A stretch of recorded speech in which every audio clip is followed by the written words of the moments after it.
افتخار احمد عثمانی صاحب کی ویڈیو کا ٹائٹل ہے کوئین آف کنگ نور جہاں. آئیے ویڈیو دیکھتے ہیں. رنجیت سنگھ کے دور میں اس مزار کا بہت لاس ہوا، اور ویسے بھی جب بادشاہوں کو دفنایا جاتا تھا تو ان کے ساتھ ہیرے جواہرات اور جو جس کافن کے اندر جس صندوق میں ان کو دفنایا جاتا تھا اس کے اوپر بھی ہیرے جواہرات لگائے جاتے تھے، اور وہ تمام کے تمام ہیرے جواہرات جو نور جہاں اور لاڈلی بیگم کی قبروں کے اندر موجود تھے ان کو وہاں تک سے نکال لیا گیا. اور یہ ایک بڑی تکلیف دہ حقیقت ہے تاریخ کی جو میں آپ کو بتا رہا ہوں. السلام علیکم میرے عزیز و قارب، میرے عزیز و میں افتخار رفیع پیارے پاکستان کے سٹی آف لو لاہور سے.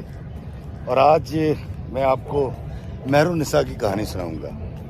جی ہاں، یہ مہر النساء قندھار میں پیدا ہوئی تھی اور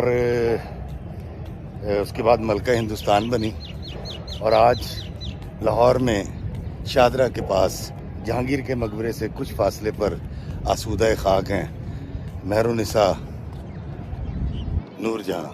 جی ہاں دوستو، آج میں نور جہاں کے مزار پہ ہوں.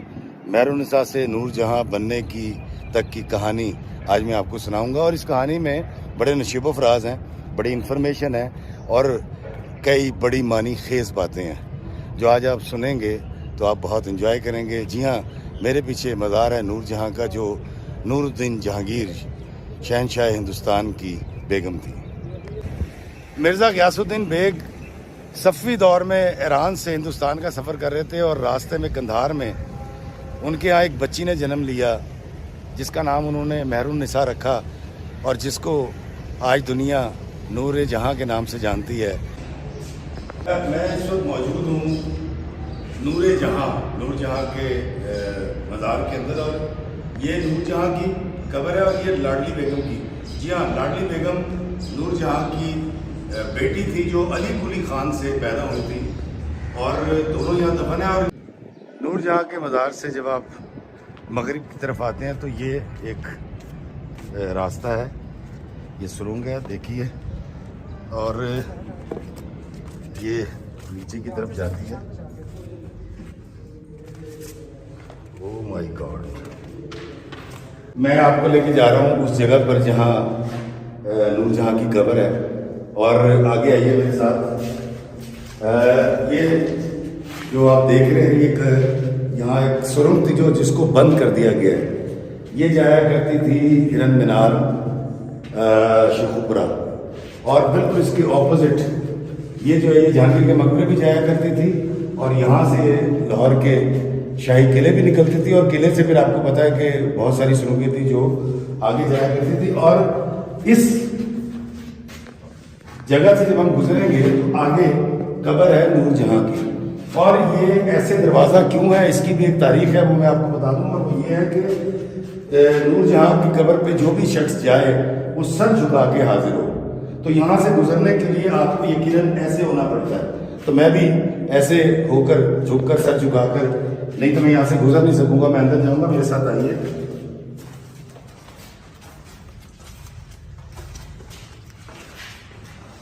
دوستو، یہ جو 1 2 3 4 یہ جو زنجیر لگا دی گئی ہے یہ نور جہاں کو یہاں دفنایا گیا.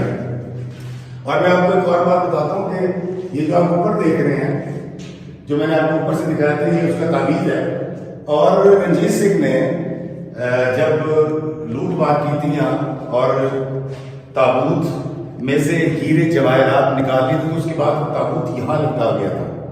اس کے بعد اس کو یہاں دفنا دیا گیا. اور اس قبر کی ایک اور خاص بات میں آپ کو بتاؤں، وہ بھی آپ کے لیے بڑی حیران کن ہوگی. نور جہاں کا یہ کہنا تھا کہ مجھے صبح کا چڑھتا ہوا سورج بھی سلام کرے، اور جب سورج ڈوبنے لگے تو اس کی آخری کرن بھی میری قبر کو روشن کرے. اس کے حوالے سے میں آپ کو دکھاتا ہوں. دوستو یہ دیکھیے، یہ کیونکہ اس وقت شام کا وقت ہے اور تقریباً اس وقت 6:45 بجنے والے ہیں، تو آپ غور کیجئے کہ وہ سامنے سے لائٹ آ رہی ہے اور سورج ڈوب رہا ہے، اور مزار پہ صرف یہ حصہ روشن ہے جو آپ دیکھ رہے ہیں. ذرا غور کیجئے.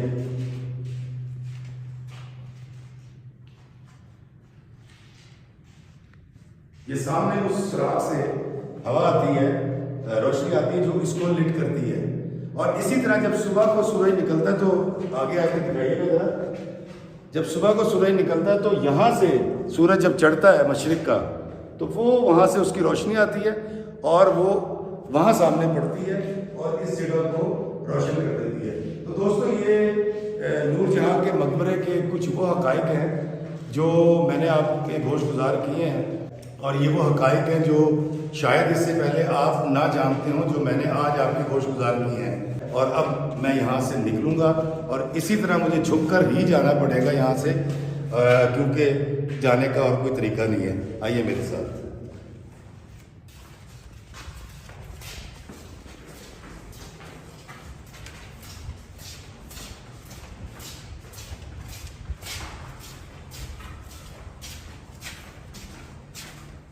ہوا کا یہاں خاطر خواہ انتظام ہے. یہ روشنی ہو گئی یہاں اور میں آ گیا باہر. دوستو یہ میرا خیال ہے کہ آپ سب کے لیے بہت اہم ویڈیو ہے جو حقائق آج میں نے آپ کو بتائے ہیں. آئے دیکھتے ہیں اوپر سے کیا ویو آتا ہے لاہور کا.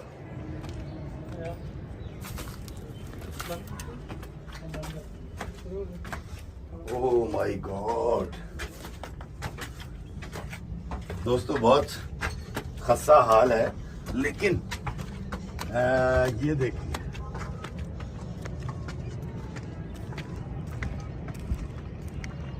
نور جہاں کے مقبرے کے اوپر سے جو نظارہ ہم دیکھ سکتے ہیں وہ یہ ہے. اور میں آپ کو بتاتا ہوں کہ اگر ہم دکھا سکیں یہاں سے وہ سامنے یہ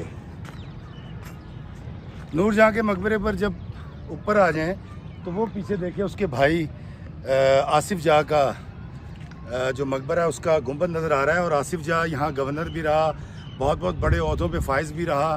اس کے ساتھ ہی پیچھے اسی کے پورشن میں آگے چلے جائیں تو جہانگیر یعنی نور جہاں کا خاوند ذل الہی ہندوستان کے شہنشاہ جہانگیر یہاں دفن ہے. اور یہ نور جہاں کے مقبرے کے عین اوپر قبر کے اوپر یہ چبوترا بنایا گیا ہے.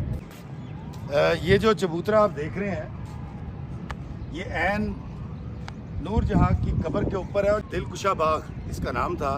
اور یہاں جب رقص ہوا کرتا تھا تو بادشاہ سلامت اس چبوترے میں بیٹھ جایا کرتے تھے اور چاروں طرف ڈانس ہوتا تھا, رقص ہوا کرتا تھا. یا پھر ایسا ہوتا تھا کہ عمرہ اور اشرافیہ نیچے بیٹھتے تھے اور بیچ میں رقص ہوتا ہوگا, کچھ ایسا ضرور ہوتا ہوگا. لیکن جب یہ دلکشا باغ تھا, لیکن جب یہاں نور جہاں کو دفن کر دیا گیا تو اس کے بعد شاید وہ رقص کا سلسلہ ختم ہو گیا تھا اور بند کر دیا گیا تھا. دور ڈوبتا ہوا سورج غروب ہوتا ہوا جیسے مغلوں کا سورج غروب ہو گیا تھا. اور مقبرہ نور جہاں اکبر اعظم کے دور میں مرزا غیاث نے بہت تعلقات بنا لیے تھے, اپنے رشتہ داروں کو بہت بہت اچھے عہدوں پر لگوا دیا تھا. تو یہ جو بچی تھی 17 سال کی یہ محل میں رہتی تھی اور کہا یہ جاتا ہے کہ شہنشاہ جہانگیر صاحب جو کہ اس وقت شہزادہ سلیم تھے ان کی نظر ان پر پڑ گئی اور وہ ان کی محبت میں گرفتار ہو گئے. لیکن اکبر اعظم صاحب کو یہ بات ایک آنکھ نہ بھاتی تھی اور انہوں نے 17 سال کی مہر النساء کو علی قلی خان سے بیاہ دیا جو کہ بنگال میں ایک اعلیٰ عہدے پر فائز تھا اور اس کا امیر تھا. وقت گزرتا گیا, نور جہاں 13 سال علی قلی خان کے ساتھ رہیں جن کو لوگ اور تاریخ شیر افغان کے نام سے جانتی ہے. اور ان کی ایک بیٹی کی پیدائش ہوئی جس کا نام انہوں نے لاڈلی بیگم رکھا اور اسی لاڈلی بیگم کو بعد میں نور جہاں نے بیایا تھا جہانگیر کے چھوٹے بیٹے شہریار کے ساتھ.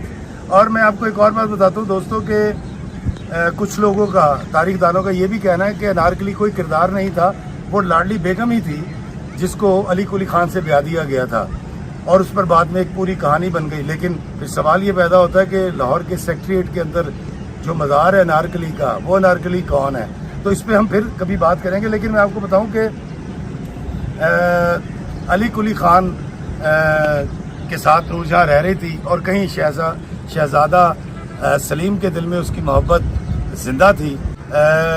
ہوا کچھ یوں کہ بنگال کا گورنر جو ہے وہ قتل ہو گیا، اور بنگال کے لوگوں نے اس کا الزام لگایا علی قلی خان کے اوپر، اور اس کو ایک موب لنچنگ نے قتل کر دیا۔ لیکن کئی تاریخ دان یہ بھی لکھتے ہیں کہ شہنشاہ جہانگیر نے یہ سب کچھ کروایا تھا تاکہ وہ نور جہاں کو حاصل کر سکے، کیونکہ ٹرین پھر آ گئی ہے اور شور مچ گیا ہے۔ علی قلی خان کے قتل کے بعد نور جہاں واپس آ گئیں قلعے میں، اور شہنشاہ جہانگیر نے ان سے شادی کر لی۔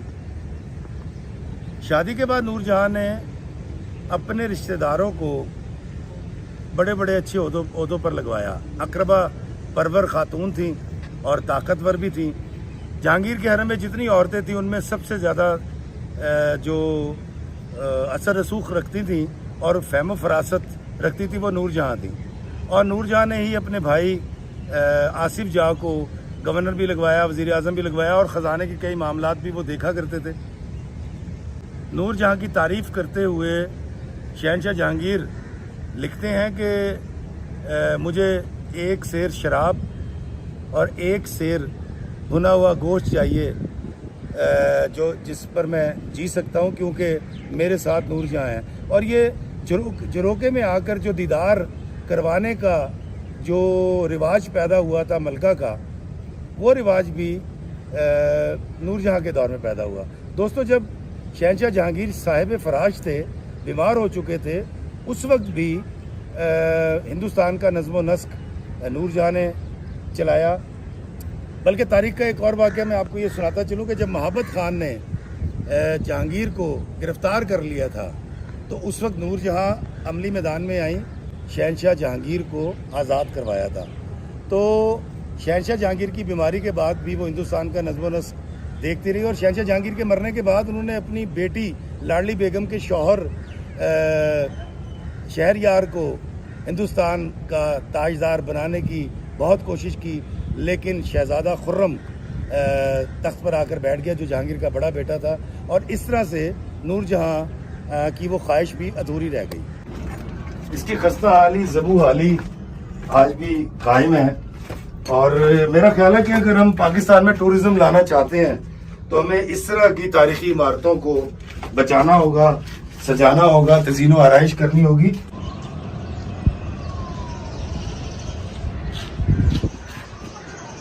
یہاں اس کی تزئین و آرائش کے لیے ورک شاپ بھی اندر ہی ہے، اور یہ جو لال پتھر ہے یہ ہندوستان سے منگوایا جاتا ہے اور اس کی تزئین و آرائش کی جاتی ہے۔ اگر ہم چاہتے ہیں پاکستان میں ٹورزم کو لانا، اور ہم چاہتے ہیں کہ یہاں باہر کے لوگ آئیں اور آ کر ٹورسٹ یہاں سیر کریں اور چیزوں کو دیکھیں، تو ہمیں یہاں بہت کام کرنا پڑے گا۔ اور وہ سامنے لاڈلی بیگم اور نور جہاں کی قبر۔ نور جہاں ایک ایسی دلربا بیوی تھی جس کے بارے میں شہنشاہ جہانگیر کا کہنا تھا کہ 20 بیویوں کے بعد میں یہ جان سکا ہوں کہ رشتہ ازدواج کس کو کہتے ہیں۔ بہترین شطرنج کھیلا کرتی تھی، بہترین شعر کہا کرتی تھی، بہترین نشانے باز تھی۔ ایک بار شکار کے دوران ہاتھی کے پالان کے جھروکے سے نور جہاں نے 6 فائر کیے، 4 درندوں کو لگے اور 4 شیر ڈھیر ہو گئے۔ پھر اس کے بعد نور جہاں بیمار ہو گئیں، جان کے لالے پڑ گئے، کسی بھی حکیم کا علاج کارگر ثابت نہیں ہو رہا تھا۔ شہنشاہ جہانگیر بہت پریشان تھے کہ کوئی علاج کر سکے۔ شہنشاہ جہانگیر کو کیونکہ نور جہاں کی زندگی بہت پیاری تھی، یہ ان کے حرم میں 20ویں بیگم تھی لیکن سردی عزیز تھی۔ نور جہاں کی بیماری میں جہانگیر بہت پریشان تھے، اور ایک حکیم نے ان کے علاج کی ذمہ داری لی، اور اس حکیم کے علاج سے نور جہاں تندرست ہو گئی۔ اور دوستوں کہتے ہیں کہ 4 موضع زمین اس حکیم کو تحفتاً دی گئی، اور شہنشاہ جہانگیر نے حکم دیا کہ اس حکیم کو تولا جائے چاندی میں، اور وہ چاندی اسی حکیم کو تحفے کے طور پہ دے دی جائے۔ جب شہنشاہ جہانگیر بیمار ہو گئے تھے اور صاحب فراش تھے، ان دنوں، ان سالوں میں بھی نور جہاں نے ہندوستان کا نظم و نسق سنبھالا تھا۔